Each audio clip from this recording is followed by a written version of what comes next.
Hey guys, the following is my interview with Disturbed producer Kevin Churko, where we discuss the making of Sound of Silence, The Vengeful One, Immortalized, Evolution, how David Draiman records vocals, how the band as a whole writes music, and much more. So Kevin, you produced Disturbed's biggest recording ever, The Sound of Silence. How did that track come together? I'd like to say it was my brilliance, and I brought the song to the band and said, my vision is, David, that you will sing this song and it will become one of your biggest. It wasn't that. It was like, what are we going to do today, guys? I hear you, man. How about Sound of Silence? What? Oh, yeah. Hello, darkness, my old friend. What's a good lyric? Yeah, it could be cool. It's also a meme now, which is kind of funny. Is it? Yeah, I don't even the Hello know. Darkness thing, yeah. So, Oh, that's awesome. yeah. It's a very different sounding song than what Disturbed typically makes. Were you guys nervous at all about like making the song? Like, did you think this could flop? Like, what were your thoughts on that song just aesthetically? You know, I don't think it was just some kind of master plan, to be honest with you.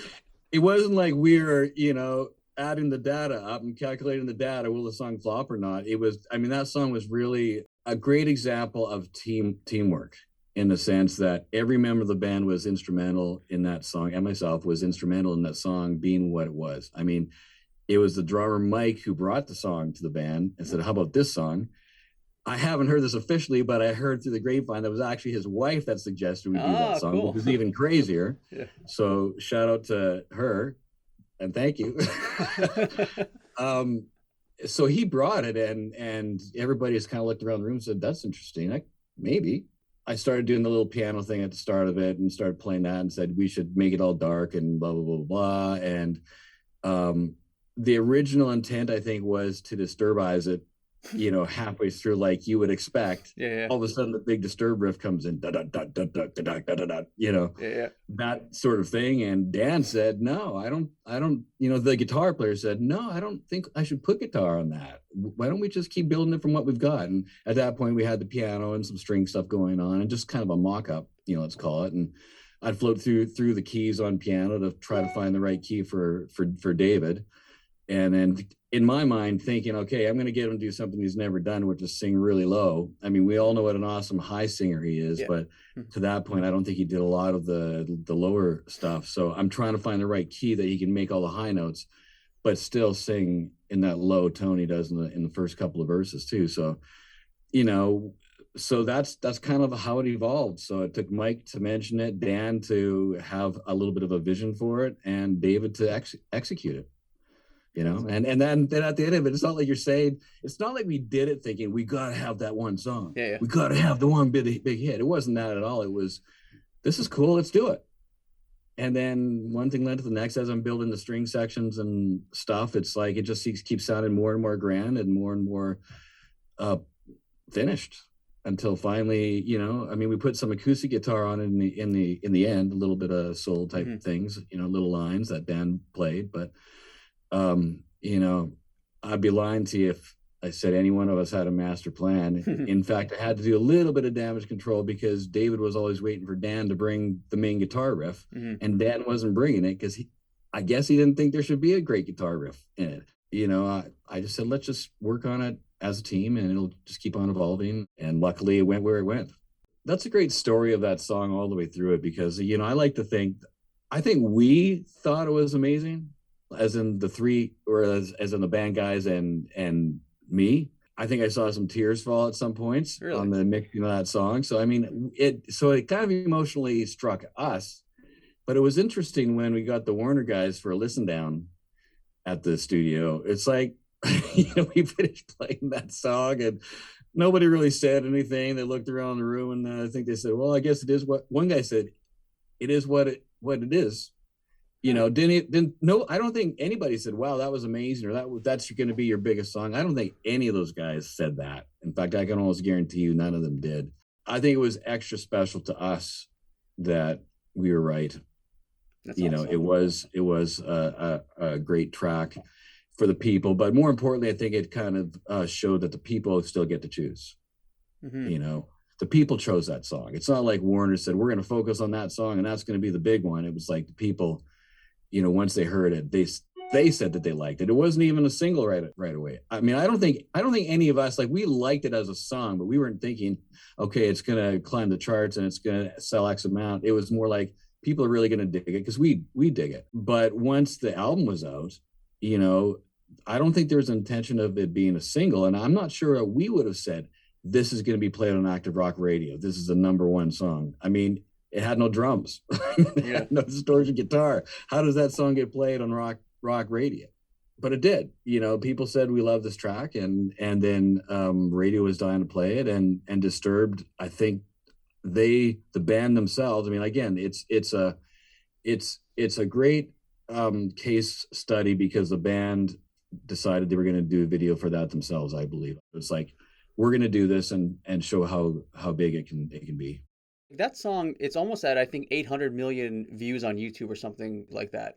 And, you know, with a lot of these big artists today, the label pumps in all this advertisement money, so the figure isn't really as impressive as it seems. But from what you're saying, it seems like it was kind of just naturally, it just kind of took off like that. I mean, not to say that the label did nothing, but would you say it's fair to say that this was really just an organic thing that just kind of went viral just through the fans? I would say that the original seed was definitely organic. The band felt it was really strong, and the band encouraged it. But once the proof was there, once it started taking off, then of course, I mean, any label, business-minded label, is going to get involved, and they did a great job after that. I mean, before that point too, you know, by me saying the band was confident and the label didn't really mention it, isn't to say that the label didn't do a great job. I mean, they certainly did, but once they knew they had the product, you know, then they got on board, and then they tried to cross-platform it and try to cross-market it, but you know, the song is what the song is, and it wasn't like there was a remix of it or something like that. It was just, that was the song, and I think the most awesome thing for me is that anybody could sit down and watch that, and that was the comment when I'd have a plumber over to my house fixing, you know, the plumbing in my house, and he'd find out who I was. He would say, "Man, my mom showed me that, and then I showed it to my kid," and blah blah blah. So I got 3 generations listening to that song. I mean, that was pretty cool. So I think that the label at a point recognized that and really got on board and really, you know, did a great job of pushing that song to where it is now. That's so cool. You touched on it earlier, but what exactly was the process for making Sound of Silence? Like, from a technical perspective, did you use, because you were saying that David didn't typically sing with a lower voice, like, did you have to approach his vocals in a unique way for that recording? Like, how did you do it from a technical angle? Well, I always had that vision in my mind that would, like, once we started playing it, like I said, from the time I was still playing the piano and David was singing, I was thinking about that. So I didn't really voice that, you know. I just, you know, I let the surprises come, you know, so I don't have to have arguments. Mm-hmm. But he started singing it, and, you know, obviously it's a delicate, mellow first couple of verses and builds into what it does. And so, you know, again, we had pretty much that whole bed of music done, and, you know, because I really wanted to give him something emotional to sing too. So he could really feel the, you know, the energy of it, and you know, the darkness of it in a certain sense. So we really did want to finish that as much as we could, and then whereas usually I try to get a vocal on a song as soon as I can and then build the music around that vocal. But in this case, you know, as we worked on it, we could see the way it was going. And so, you know, when Dave went in the booth to sing, it was, you know, it was kind of fascinating because it was also one of the few songs where the whole band was there at vocal tracking. Usually it's just me and the singer. Like, so me and David would sit there, and Dan and Mike would go into the other room or do whatever, or Dan would be working on more music or something like that. But I kind of remember them all being there for it, you know, and witnessing it, and it was cool. But, you know, he just started singing higher but soft, and, you know, try it low, sing it a little bit softer low, you know. I mean, I think, you know, David has such that iconic rock voice, mm-hmm. known for that not one thing, but known for, I mean, you can't help but when you hear his voice go, man, that guy's got an amazing voice. Mm-hmm. So he's got great pitch, great range, all those kinds of things. And, you know, I don't know if he was sold right away at first when I suggested that we start it lower, but I mean, it was, I kind of remember being a little tough at first too, because it's out of his element, but it didn't take him long to kind of start getting into it and nailing it down. And we just kept working at it. And then we go in the second verse, go back to the first verse again and give him another couple shots at it. And just little bit by little bit, we started building that. I think, if I remember, I think we did do that song all in the same session. I can't remember exactly, but David might have a different point of view on how it went down. I'm not sure, but that's my memory of it at least. That's cool. And then of course, by the time we get to the end of it, then it's, there's a David Draiman we all know and love. People aren't going to be ready for that start listening to the first thing, and people aren't ready for the first verses that know David Draiman at the end, or all the great songs that he sung on. So it's kind of gives people a little bit of a familiarity by the end too, and that's how it was able to be played on rock radio in a sense too. It's like, oh, that's the Disturbed right there, even if it wasn't having the chugging guitars and the rhythmic drum stuff going on. It still sounded like them. But I have to say that even though I was completely on board to do it, and I could, especially once I started playing the piano and I could find sort of a dark angle for it and stuff like that, in my mind, I always did assume eventually Disturbed band is going to jump in here and join in the, and we're going to have a rock song at that point. So I guess for me, the question is when did I think that wasn't happening? And I don't think there was a moment. It was just a really slow evolving track, and let's just step at a time. Let's get this done. Let's get that done. Let's make sure the strings blossom by the end of it. Piano's going to get louder. I mean, I had a little bit of a panic as producer because it's such a non-formatted song. I mean, there's no chorus. It's just 5 verses. I gotta do a song with 5 verses, make it a ballad, make it interesting. So that was more of an issue for me, is how do I produce a song that doesn't even have a chorus? And so it's basically a folk song from the 60s. So, I'm very proud of myself for being slightly clever in this fact that if you map the tempo out of that song, it completely changes tempo from the start to the end.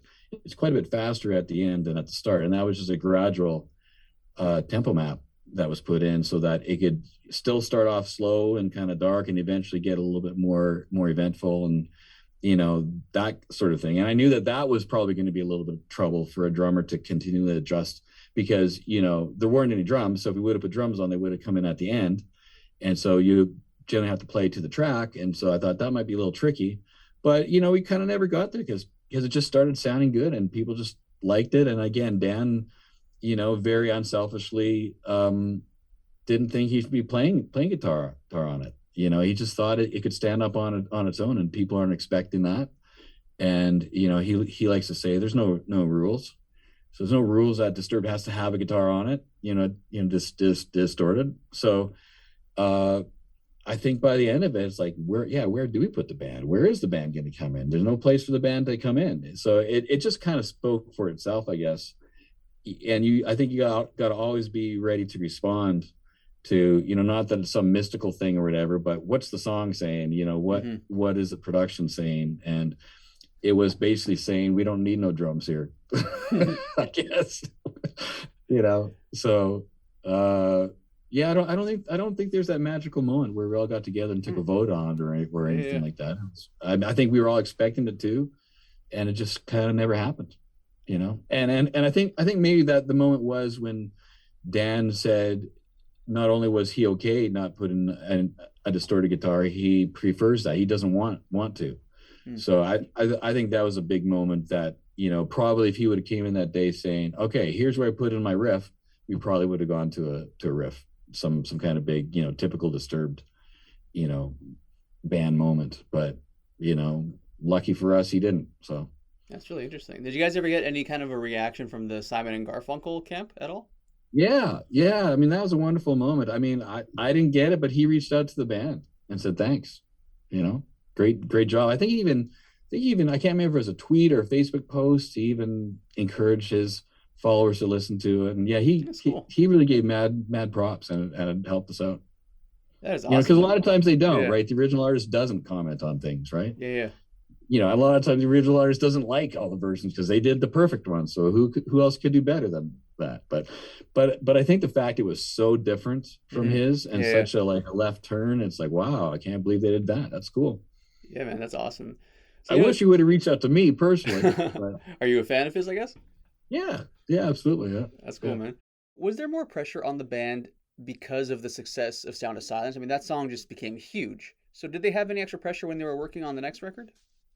Well, I mean, there's always pressure to follow up something as monumental as that, but I don't think really any of us really let it get to us. I mean, the reality is that, you know, The Sickness was one of their first songs, and that's probably eternally one of their biggest ones. So, you know, it's like you just work as hard as you can, and hopefully it works out. And you know, we all had confidence in our skills, and we all knew that we'd have at least a minimum amount of quality. And if we get another Sound of Silence, great. If we don't, I don't think the band personally, as people were saying, we got to beat this or we're sunk. It'd be great if we had another Sound of Silence. But sometimes those moments just magically happen, and a lot of things have to go right. You know, which is why a lot of times bands will only have 2 or 3 in their career. I mean, most bands only have 1 or 2.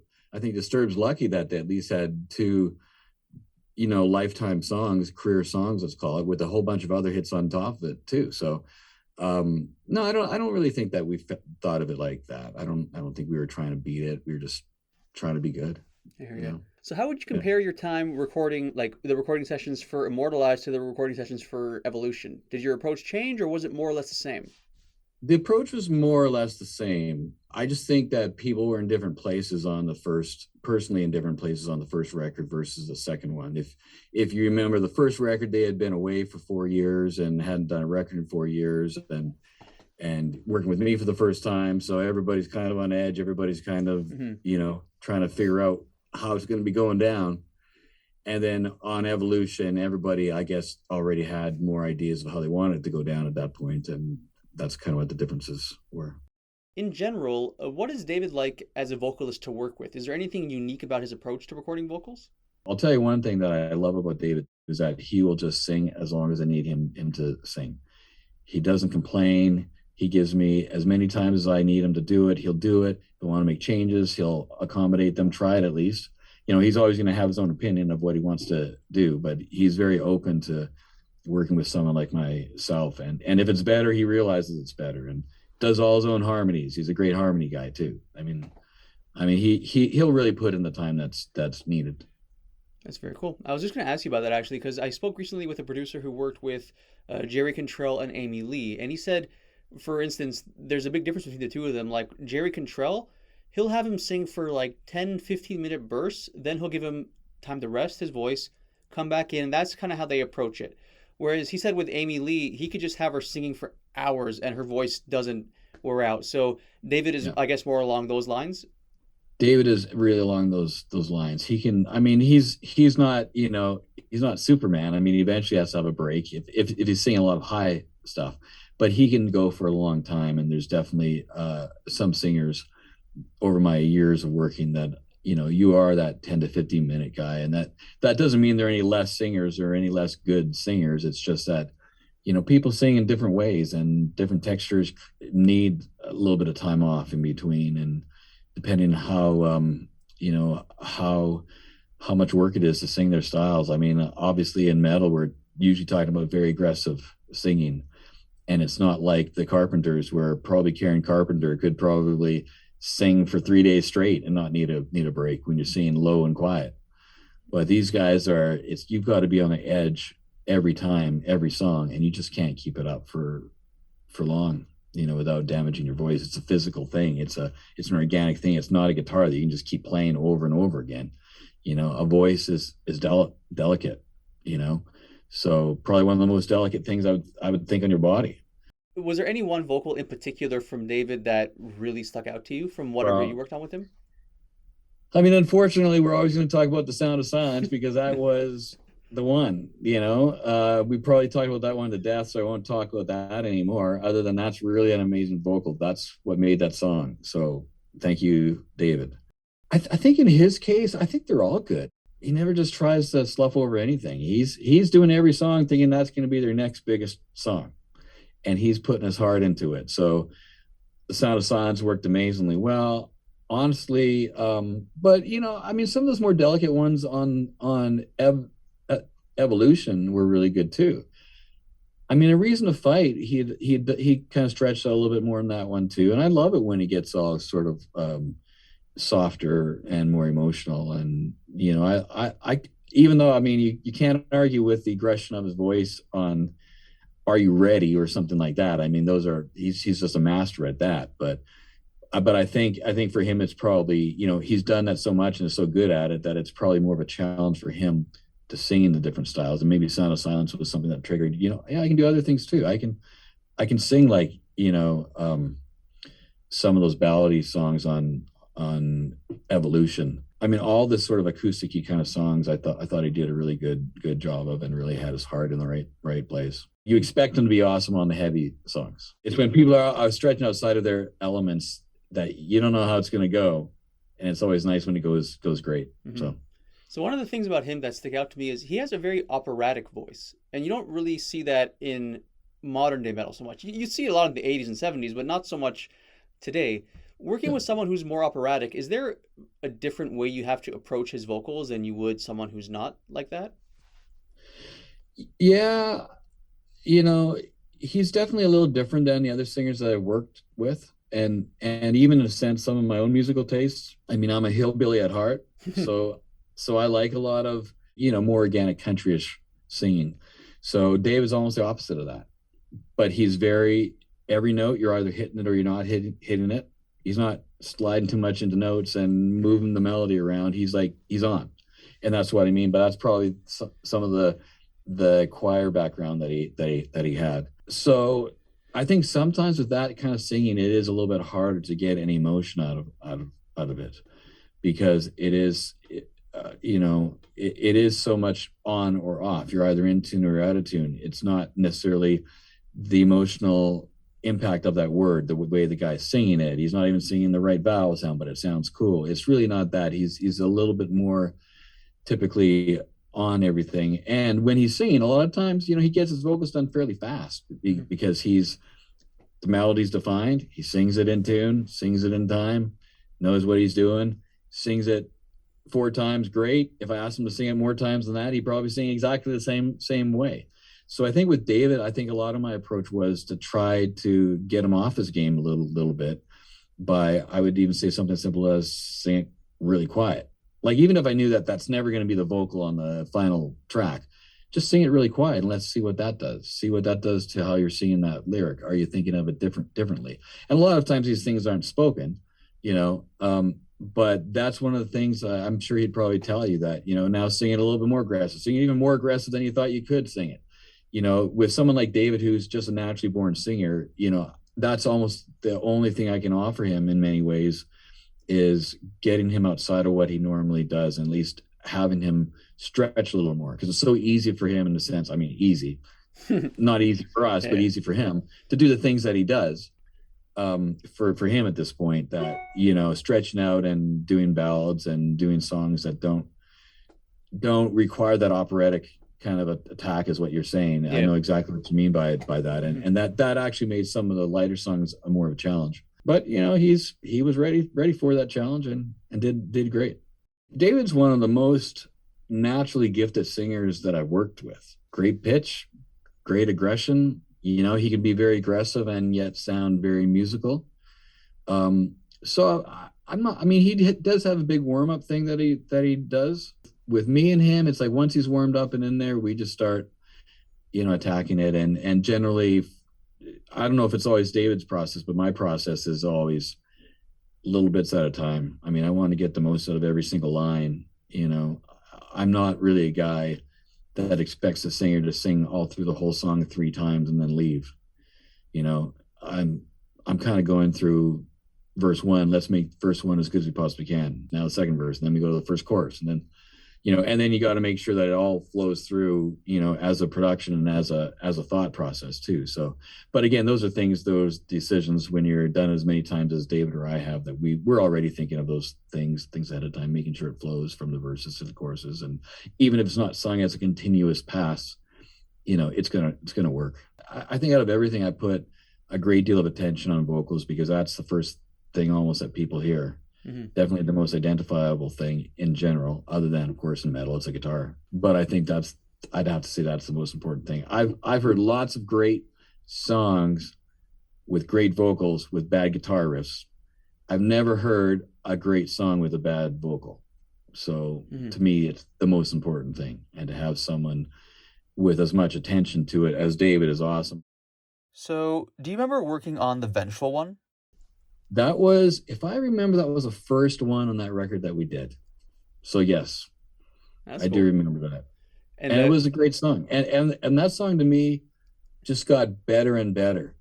You know, they were really up on that song and they really thought it was great. So that's why we started with that one. And I liked it, but I don't think at the start I loved it. But by the time we were done with it, that was one that I'm also very proud of too. I think that, you know, that is in a sense a definition of a Disturbed song, you know, with a little bit of Kevin thrown in there. But, you know, that's what they do so well. Was there any one part of that song that stuck out to you when you guys were making it? I think the key thing for me is that also kind of defined a little bit of the drum sound and everything on that record too. So it's kind of like we took extra time on that one to make that first intro drum thing sound good. And that's when we set up all the drum mics and all that. And that sort of groove in the intro of that song, I think really sets the platform for the magic to happen on that and just makes it feel good all the way through. And it's a real space, lots of space between each hit, you know, so you have time to hear the texture of the drums and the room and all that, and versus like a typical fast metal thing. So I really thought that was a great way to start. And thankfully, you know, those are some of the best sounding drums that I think one of my best drum sound songs, you know, in my career. So grateful for that. Is there any one type of mic you prefer to use for drums? Well, right now I put 2 on the snare, so just your typical 57. It's like $100 57 mic, which not everybody uses, but most people do. And then I also use what's called a Sony C37 on there too, and it's more of a vintagey kind of old one. My assistant Tristan Harden made me aware of that one. I had it at the studio here. I hadn't used it, and he's a drummer too, so he had used that. So that's kind of what I'm using now. Before that one, it would have been a condenser with the 57. It would have been one like a little pencil condenser, like maybe in the early days, an AKG 451, you know, with the pad on it, and you know, later on a DPA 4011, you know, just to have 2 mics to pick up different textures of the drum. And sometimes we'll put a mic on the shell of the drum too, if it's a metal drum or even a wood. So that would be sort of my snare setup, and one on underneath too. And then, you know, the other drum mics, depending on what kind of track it's gonna be. I mean, if it's a more countryish track, I'd even put like 87s on the toms. For that record, we had 421s on his toms. You know, I mean, a lot of them are just standard kind of drum things that you'd probably see in different people's setups. But I have noticed that there's almost an identifiable Canadian way of recording drums, which I guess, I don't know who would be responsible for that. I think Bob Rock was definitely probably responsible for popularizing it. And I used to, you know, we used to record at the Little Mountain Studios. Oh, cool. and they only gave us time, like we couldn't afford it. We weren't signed or anything. So they'd give us the midnight hour. So we'd go in there literally at midnight with Mike Plotnikoff, who's gone on to fame and fortune in LA, but he would be our guy there. But Bob Rock would be doing like Bon Jovi or someone in the next studio. And after they all left, we'd sneak over there and I'd look at how Bob Rock set the mics up on the drum kit and how he did this and that. And so I think that West Coast Canadian rock sound, you know, has really kind of is a particular thing. And I'm not necessarily part of that lineage of Mike Fraser, Bob Rock, Randy Staub, those kind of guys. But I like to think that I am in spirit, at least, that I was looking at what they were doing, whether they knew I was in the room or not, and listening to what they were doing. And you know, there's certain mics that we all use that are pretty consistent, I think. Do you remember recording The Light? Like, what was the process there? You know what I remember the most about that song is it doesn't have the ending I wanted it to have. You know, but it was one of those times where you got to compromise, right? And I got to compromise as much as sometimes the band has to compromise. And I can't preach compromise in compromisation to them if I don't do it. And so I had this great haunting way to end it with just the piano kind of thing. And it just, I couldn't get the guy, I can't remember who in the band, but someone just couldn't get behind the kind of haunting ending that I had, and or the notes, even the notes, it didn't seem resolved, and I kind of didn't want it to seem resolved or whatever. I can't remember. I can't even remember what it was, other than I was disappointed. It didn't, you know, with what I'm telling you about how much I love everything else in that song, I didn't get the ending that I wanted. But you know, I mean, you let it go and you don't think of it again until right now when you ask me about it. I'm sorry. And I really like the piano line. I got to say, I really like the notes, and I think Dan really helped out on those piano notes too. So, you know, yeah, I just think it's a great vocal, you know, great meaning. You know, I think it was meaningful in people's lives, you know, in different ways, you know. Did you give it a shot at recording the ending you wanted, or did you guys just not go for it at all? No, I did it. I did the ending the way I wanted it, and it got overruled. I probably have it on, I was just going to ask you have the mix? I think about all the different versions of songs I could upload. You know, hopefully some of the bands at some point will want to release, you know, different versions in the process, because these days, you know, I'm generally doing bounces almost not every day of the projects, but you know, every few days I'm doing another bounce, so you can hear the song in stages if you wanted to. You know, which we never really got in when I was in bands. You just kind of got, maybe you get a demo version that they had before they went into the studio, and then you get the studio version, but you didn't get to hear the studio version as it's being built. So it'd be nice to do some of those kind of things. I think people, in particular with some of my bands, would be quite amazed at where a song started to where it ended up. That was one, they had a lot of that, again, the music stuff done, and I was surprised by that one too, because it when I heard the demo, it didn't really sound as much like a Disturbed song. It's very sort of pop formatted, very much a not metal riff, in my mind. And you know, David did have a lot of, if I recall, a lot of the lyrics and stuff too. And you know, I mean, that was a more natural process where you know, Dan had done his demo, and so we just listened to the demo, and then, you know, just started tracking what he had, and then, you know, we make the changes that we make. And I'm listening to what David's doing and trying to set up the production as well as I could to really accent what David's gonna do.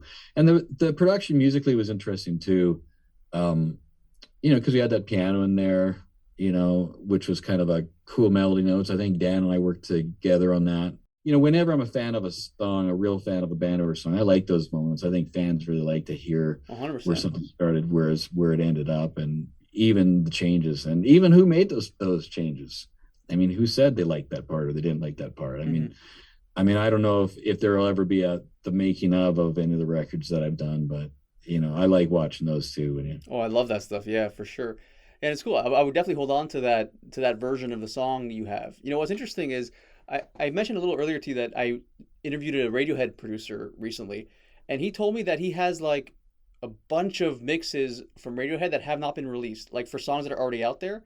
Because for one of the albums in particular that they did, they actually had like a whole bunch of different mixers give it a shot at mixing, and then it was either the band or the label, they picked which one they liked the best. So there's a bunch of like unreleased Radiohead mixes out there, like official mixes. So I think, yeah, that's cool.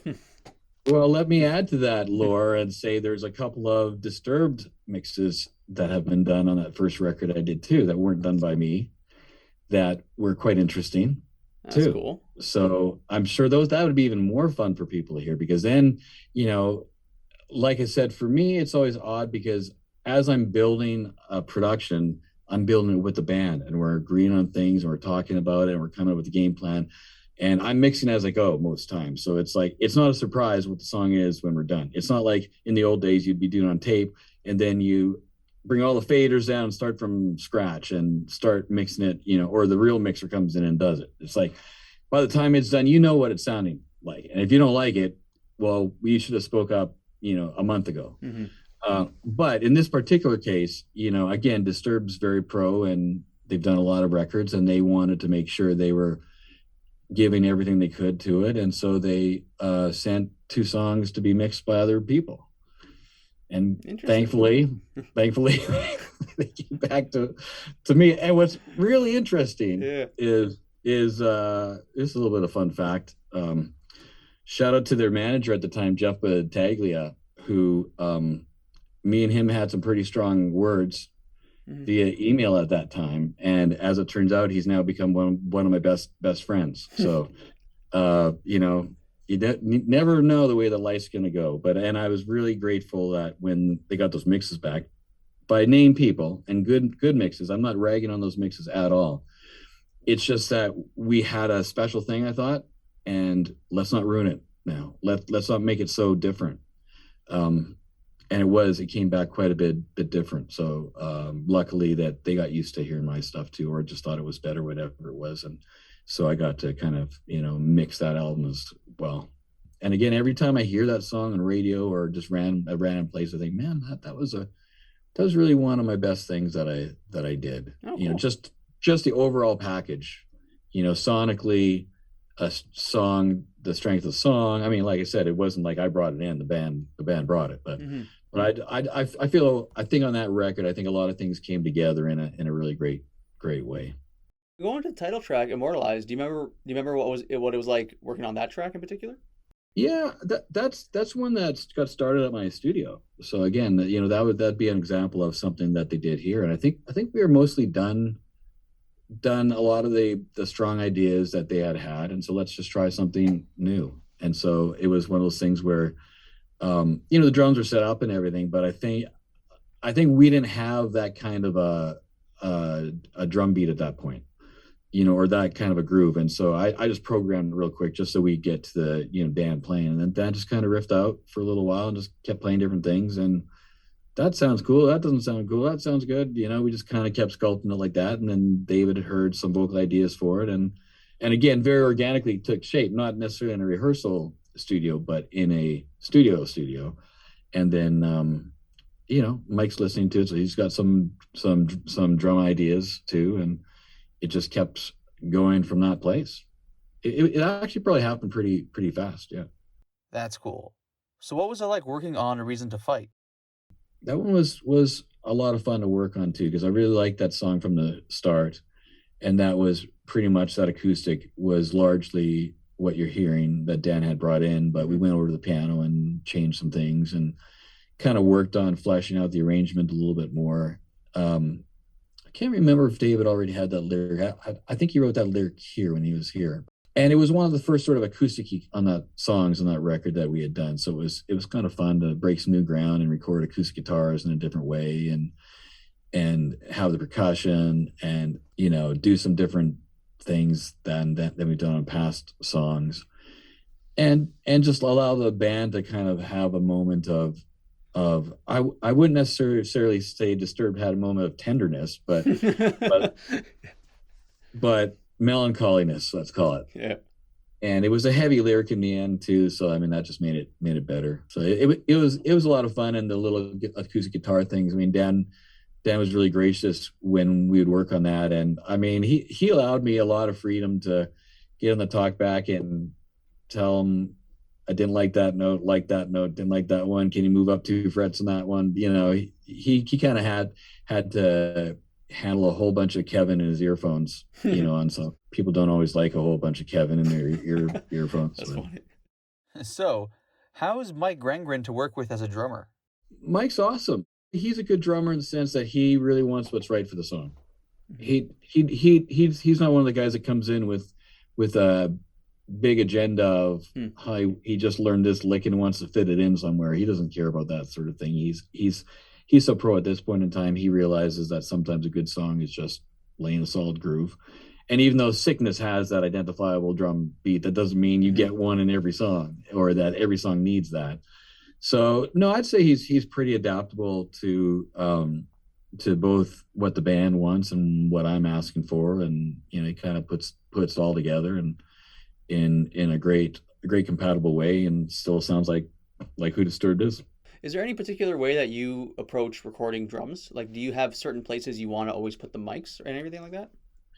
Yeah, no, I got a distinct way. I mean, there's never any rules, as Dan would say, but eventually there's some things I found that just for my style just really work well. I mean, I'm a drummer, so for me, I've been recording drums since I was 10. So I've tried almost every way you could make up a kit, including using one microphone to using about 30. Mhm. So right in between there, there's a good little great spot where you need more than one, but less than 30 to have good sounds. Yeah, for sure. But a lot of it for me is room miking too. And as far as how I approach it, I mean, since a lot of songs aren't fully formed and fully written here, a lot of times we'll just put the drums on at the end, because or else you just have to keep changing it over and over again. I mean, if you do one groove and then later on that riff changes, you got to go back in there and do it again. You have the drum set up all the time. So a lot of times, we'll have a guide drum track, and then at the end it kind of gets more finalized and more focused. That's cool. So how is Dan Donigan to work with as a guitarist? Dan always has a definite idea of what he's looking for, but he's when it comes to guitar recording itself, he's very collaborative. Really, I mean, he does allow me. He needs a sounding board. Everybody needs a sounding board that you trust when you play something for the first time. Do you like it? Do you not like it? What don't you like? What do you like? Sometimes people don't realize the own brilliance they have, and they'll skip over the best parts to get to something that's not even important. So Dan is a guy that likes input like that, or at least he allowed me input. I don't know whether he liked it or not, Yeah. but I mean, he already comes in with a lot of stuff ready to go. So sometimes it's just capturing that as good as we can, and other times it's trying to make it a little bit better. But he's into that. He's bringing stuff to he's like David. He just wants it to be as good as it can be, and however we get there is fine with him. What is John like as a bassist to work with? John is great. I probably work with him the least, unfortunately, because the music is so guitar based, and because Dan is doing most of the writing. We're tracking guitars first, so it's like we're doing all guitars and everything generally before John starts doing his bass. So by the time we get to the bass stage, it's pretty much set up and shoot. Whatever we needed of him, he can do. He's got great technique, great tone, very fast. He had everything ready to go. So that's why I say I probably worked with him the least, because by that time everything was pretty defined as to what it would be, and he just had to execute, and he was great. What is the band like in studio? Like, how is their creative chemistry together, and how do you fit into that puzzle with them? I mean, while Dan's in here tracking stuff, David's in the lounge, thinking of lyrics, going through it, coming in, telling us the ideas that he has, and we comment on that. The first record I did, I think, was from what they were telling me, was one of the first records where they really wanted to be collaborative, in the sense that Dan wanted to have a voice in how the lyrics were, even though David's writing them. But I don't think they were maybe as collaborative as they started on that record. And David's got to be singing on the music too, so he wants to have some say on what kind of music tracks that he's getting too. So it just kind of starts like that. But like with a lot of my records, I don't do a lot of pre-production and set up ahead of time. In some cases, bands have no songs when they come here, and we just kind of work it out from scratch. Really? But in their case, they did have a lot of tracks, and it just starts organically taking shape. And part of my job is to make those songs as good as they can be, and sometimes that means changing them, and I have to be very respectful of the guys that created it and their ideas. But I think that as an external party, it's a little easier to be unemotional about it and saying, not in this band's case, but in this 8-minute song maybe isn't worth 8 minutes. Maybe I wouldn't say worth. Maybe this song we can put all the best things into 5 minutes rather than 8 minutes. So it's a process where they're coming to me to work with me, not just for me to record them. So it became something where everybody gets to put their 2 cents in, and just keep working until everybody thinks it's good. That's so cool. So you mentioned a couple of things that kind of jumped out to me. You said that David would be sometimes working on lyrics while the other guys were tracking. So they wouldn't have all the lyrics and like all the song parts ready. They're still figuring it out while they're in the studio with you? Oh yeah. They don't have all the songs ready to go yet. So I mean, they have a lot of the ideas. Like I said, Dan would bring in a big bucket full of song ideas and starts, and a lot of them were largely complete. And then some we even started some songs here. I think Immortalized was started in my studio from scratch. I think Dan actually played that riff in my studio for the first time. So, and David might have he might have written some lyrics already to existing Dan music tracks, but generally doesn't, at least for me, he didn't have them all finished. And in some other case, I think he had some ideas of what he wanted to write about, and that sort of thing too. So, everybody comes here armed, but we're not on the front lines yet, battling it out. We just let's see what we got.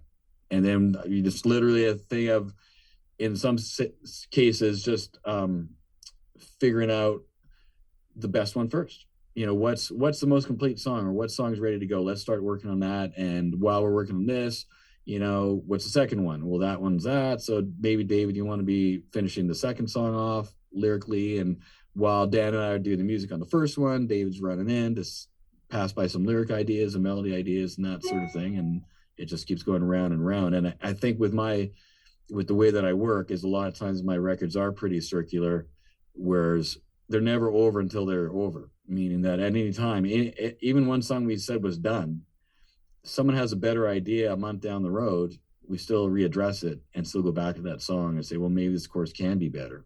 Or if we're looking at a song that's pretty good and a great rocking track, but maybe it's going to be a focused single track, maybe we got them colored up a little bit differently than what it was too. So it's always round and round, and just keep basically chipping away at it like a sculpture. You just take the weakest moments and keep trying to make them better and better until you got the work of art that you actually want. That is so cool. That makes any sense? No, that makes total sense. But what I find really interesting is, you mentioned that Disturbed, since they're coming from out of town, they only have a short period of time with you, and then they got to get going. So I would have thought that because of that, they would already come in as prepared as possible. Do you know why they might not have had all the songs more or less ready? And did they deliberately want to do it in studio with you, or is that just kind of how it happened? No, well, I think that, I can't speak for the band. You'd have to ask them, but generally with that level of band, everybody lives in different cities. Everybody has different lives, different schedules. Mm-hmm. And don't forget, on that first record, they were just coming off of a big long break. Mm-hmm. So they hadn't really gotten together real close at that point. And so they knew what they wanted to do, but I just don't think they necessarily had the time that it took to be working with each other to finish that many songs. And it was much easier for those guys to kind of work on their own, for a while they're at home, because they're not in the same place, and then meet in Vegas. And then everybody, like I said, everybody's got their bag of ideas, and we just start going through them. I think that for a lot of bands, again, at that level where you're not, I'm not talking about bands where you're living in the band house for 3 years, and that's all you see are the guys in the band, and you can wake up every day and write songs. Again, they've all got families and their own lives and their own other interests. And the studio becomes sort of a place where everybody gets together and meets. And also because that's where you need the feedback. You kind of need instantaneous feedback a lot of times. And so I think for them to have all the songs ready to go, they would have had to probably take a couple months out of their lives to get together with everybody. And again, they live in different cities, in some cases, different states. So this kind of becomes the meeting place. And I think a neutral center in a sense too, where, a singer will have a singer agenda, a guitar player will have a guitar player agenda.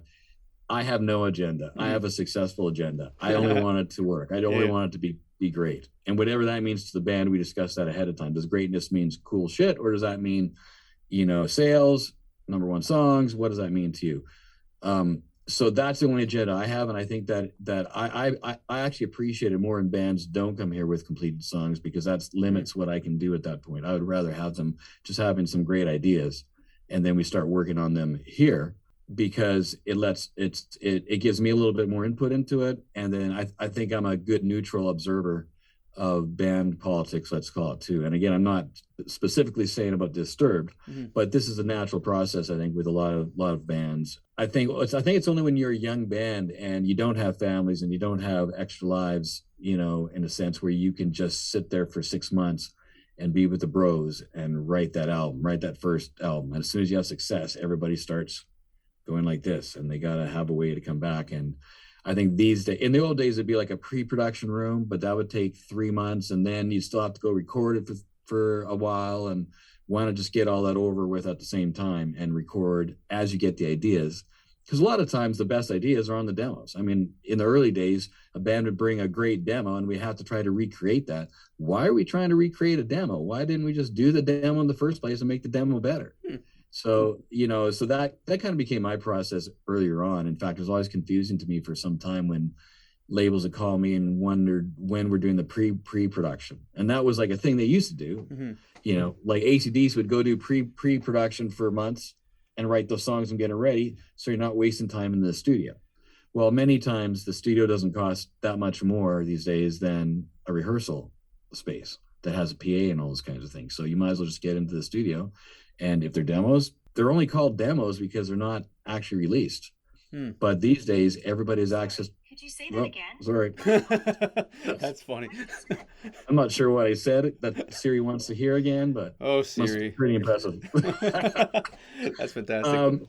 Yeah, so I'm not really too much about the demo process as much as I am about just getting it done, and the excitement of creating that idea the first time sometimes is better than practicing that idea to death and then trying to remember it 3 months later when you get into the studio. It's like, why not just record it and call it done? So I think that's maybe, what these guys are thinking. Again, remember would that be number 5 or 6 record for them? There, yeah. It's up there. Yeah, so that, they've been through it before. These guys are pros. I mean, they've been doing it a long time. I mean, they're successful before I was. So they have a little bit of process. Dan produced a couple of records, so you can say that the band produced their own records. And so when they get here, they got some songs kind of started and some music tracks started without vocals and maybe some lyrics without music tracks. So it's a little bit of a hodgepodge of different things. And then once they get here, though, they work hard because they're all from out of town. So if they're coming here and leaving their families, leaving their lives, they're here to work. So the days are actually quite long when they're here. And I think that on the first record, I think I was working, I'd get there about 9 and they'd get there about 11, and then we'd probably work till 11 or 12 at night. So, for me, 9 until midnight, that's pretty long day. But I knew that they were only in town, stay for a week, and we had to get as much work done as we can. Then they go home for a little while, for a couple of days. Then they fly back for another week or two and work hard. And while they're here, they work. That's awesome. In general, how did you start working with Disturbed? They just called me out of the blue. I mean, previously, like before I started working with them, the guitar player Dan had just sent me a Facebook note, just saying hi. And then I followed him on Facebook and, so I kind of peripherally had said a couple lines, but never met them in person, never really had any dot connecting of contacts. And then out of the blue, they just called me and asked me if I'd be interested in spending 2 days with the band working. And I guess at the start of that record, they went to 4 different people, me being one of the 4, and worked with every producer like for a couple of days to get a feel for them. And then they chose the guy that they liked. And that fortunately was me. So that's just kind of how it started, just like, cold call. I mean, really, That's I mean, cool. they had known my work and they liked some of my work. So, and of course I knew who they were. In fact, in the early days, I would put some of their records on to A/B against mine. That's cool. Because that's, my goal is to be better, right? So I put on the records that were doing well or that I liked, and apples to apples. This is going to be on the radio, and my song's going to be on right after that. Does mine sound better or not? Or does at least can it compete? At least at that stage, it was like, can I be slotted in there? And kept working until I could, and then things started happening for me. What was your first day like working with the band in studio? Like, how were they as a band when you first started working with them? For those first 2 days, those original 2 days of working with them, I remember I was pretty nervous, and I knew I only had a couple of days, so it's hard to show your stuff in a couple of days, right? So they brought in a demo. I had them send me a little demo ahead of time so I could kind of prepare that. So they had sent me a demo ahead of time. I had my assistant kind of prep it, and then I kind of worked on it and really knew the song quite well. And I had some ideas for the track before they came in. Which track was this? Sorry? Which track are you referring to? I can look at Spotify. Yeah, that's cool, dude. I feel like I want to give you the right title because that was kind of how it all started. It was called Fire It Up. Fire It Up, cool. Yeah, Fire It Up was that first track, that we had done, as sort of a demo track. And so I had some ideas on how to improve it. And, they had a lot of that one kind of done. They brought in that song, mostly for them. So, it was really just a matter of tweaking it and capitalizing on some moments. And So, you mentioned that you first connected with Disturbed through a Facebook message from their guitarist Dan Donigan. In general, is it normal for bands to reach out directly to producers, or is it usually the label who chooses the producer? For instance, I did an interview previously with Steve Albini where he spoke about how Nirvana's label gave him a very hard time because Nirvana hired him directly to produce In Utero, despite the fact the label didn't want him. What's your experience been like when it comes to this? all of my main gigs have come from the artist contacting me, them or their representatives calling me first. There have been times where the label has called me to work on something. And so the thing I have to be wary of when that happens is, does the artist want to work with me? And that's the key thing for success. And that's why it works the way it does, is because, the label may have different ideas. What Steve Albini is referring to, his label may have different ideas of what they want with the shape and the color of that record to take, how they want it to be. So they're trying to negotiate and trying to manage it. And so if many times you leave the band to their own, they'll do something really artistic and awesome. So I'm always suspicious, in fact, when the label calls me and not the artist, because, and in this particular case, the one that I'm thinking of, the A&R guy called me and wanted me to, the band was done their record. They wanted one more song and they think that I had the right sound for it and I could do it. And I said, well, have someone from the band call me and we'll talk about it first. Because my suspicion was the band had the record they wanted and the label wanted some different songs. Gotcha. That's the same old thing. Now we need the single. So, the band never called me, and I did meet that band later on in life, and they hate all my work. So it's I dodged a very uncomfortable time that probably would have ended up in tears because we just weren't on the same page. So I love it when the band calls me, and I try to reach out personally. If I want to work with a band, I'll try to reach out personally to them first. Rather than just having, my manager or talk to their manager or whatever. I mean, we're just people that want to be making music. And I think the more organically you get connected to people, the better it is. And it doesn't matter if it was, every band, Five Finger, Disturbed, they've all sort of naturally went from a place of, I wouldn't necessarily say friendship, but interest. I don't think really any kind of my big projects ever came from a label calling me and putting everything all together. That's almost more of a pop thing. Rock guys want to work with people, with producers that they like.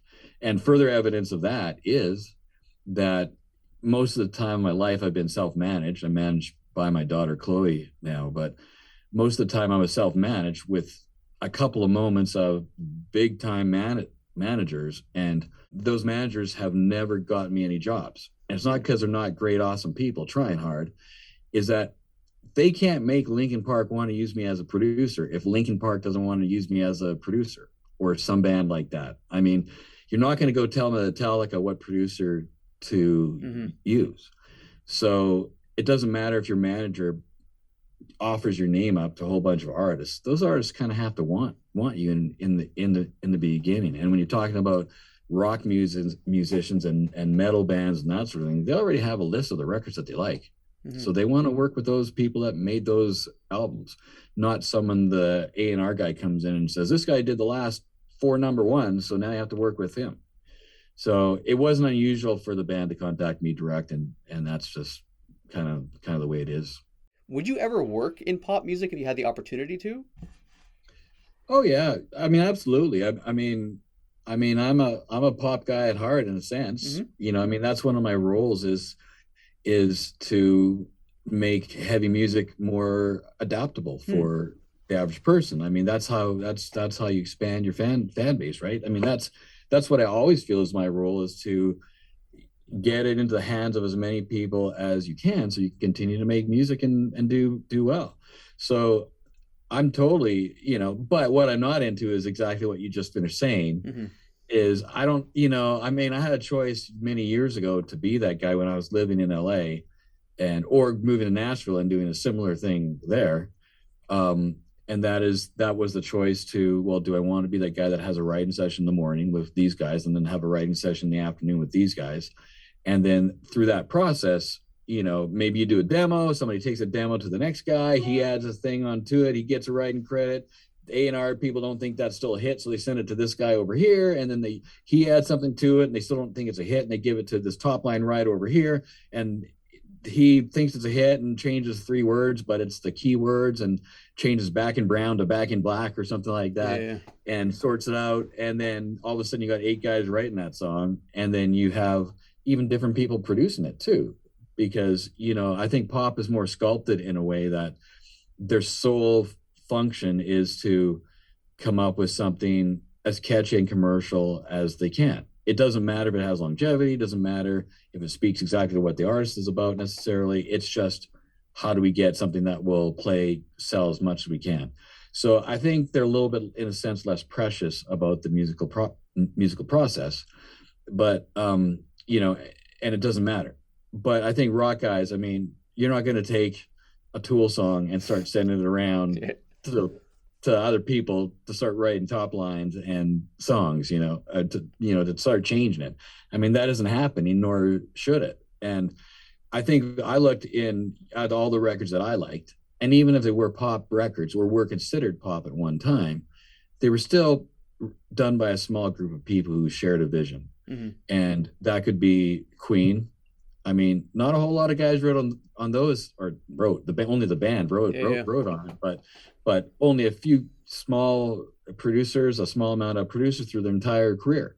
Those are the records that I liked. You look at a Supertramp album, it's bands doing it. It's not watering it down with 20 people's point of view and 20 people's idea of what's good or not. That gives it a bit more of an identity, I think, than the average pop song, which is why the average pop song has less of a life. It could, unless it's just such a mother that it will go on, and we know those songs. I'm not saying YMCA isn't an awesome song, but obviously that song will never die. And I don't even know who wrote it or how many people were involved, but that's what you're looking for in a pop song. You're looking to be YMCA. That just goes on, and it doesn't matter who you are, what your religious affiliation is, what your, you go to a hockey game, you can do it. You go to a football game, you can do it. You go to the club, you can dance to it. In your pool, you can, throw it on. I'm not saying that, that's my goal at all, but I'm saying that is a typical pop goal, to match the success of that song. Whereas rock is a little bit different. Maybe Creep is more of along the lines by Radiohead, is a song that is probably a more, everybody, I shouldn't say everybody, I can't speak for everybody. I wish I wrote that song. I wish I was part of that song. That song will go on and on. Maybe, there's a lot of rock songs that will go on and on with the brilliance of the song itself.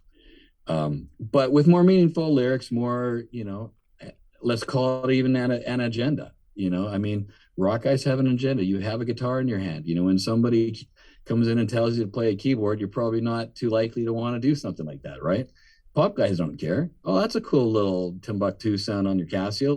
And I'm not bagging on that at all. It's just a different process. So, and again, I look at the records that I like, and, it's a small collective of people making them. And so that's kind of the way I work too. And even within, when I worked for Mutt, there's a very small group of people making those. Well, 2 people, him and me, and then the players that he would hire.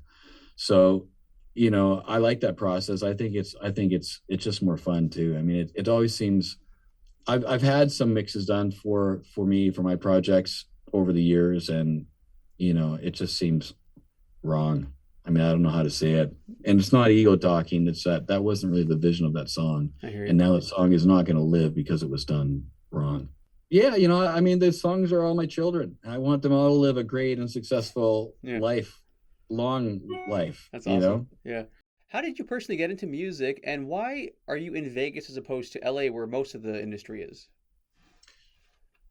All right, well, I'll give you the Cliff Notes so as not to bore people, but basically I grew up in a family band, right? Okay. So my mom played bass, my dad played guitar, and my brother played guitar, and my sister played piano, and I played drums. My dad was a music teacher at school. By the time I was in 9th grade, we went on the road. He pulled us out of school, and we were doing our schooling on the road. And so at a very, very young age, I was like doing it for real. And we were recording and, thinking, you know, if for the older people that watch this, if you can think of the Partridge Family, I mean, that was us, you know, traveling around the country in a bus. That's or so cool. in our case, a big cube van.